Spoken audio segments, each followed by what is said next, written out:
तोहरे नाम के सवेरिया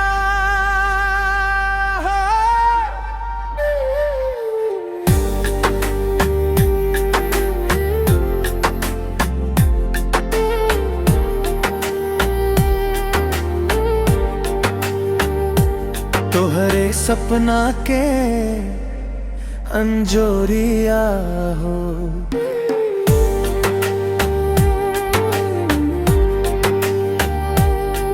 दिलवा में बस लू तू ही तू, अब का कहें हो सांवरिया हो।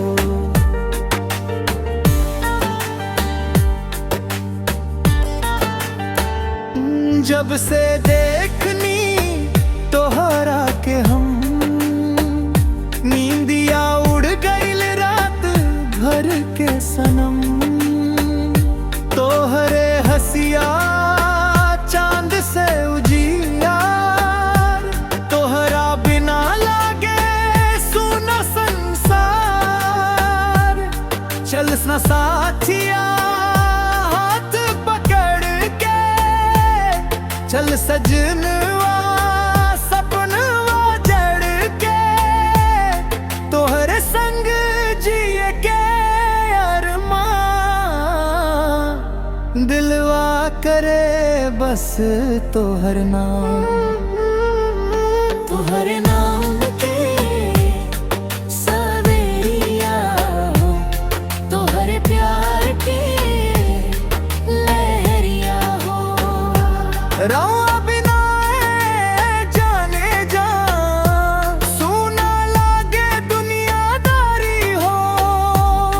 तोहरे नाम के सवेरिया हो। तोहरे बिना ना गुजरिया हो। रौआ ही बन लू जी जी के सबसे मीठी कहानी हो।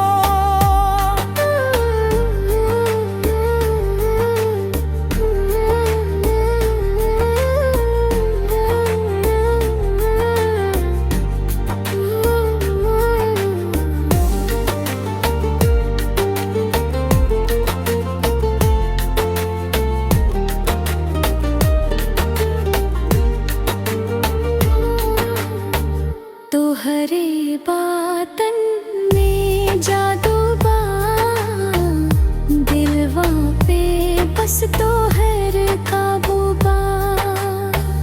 हर धड़कन में तोहर आवाज, रौआ बनू हमरा साज।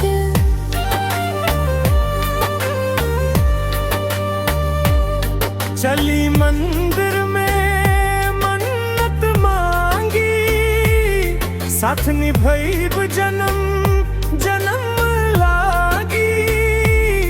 तोहरे संग हर खुशी मनाई, रुआ बिना ना चैनिया।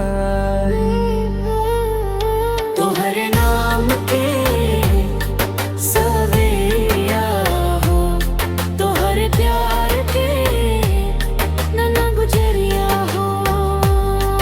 दिलवा में बस लू तू ही तू, हमरा जान हमारा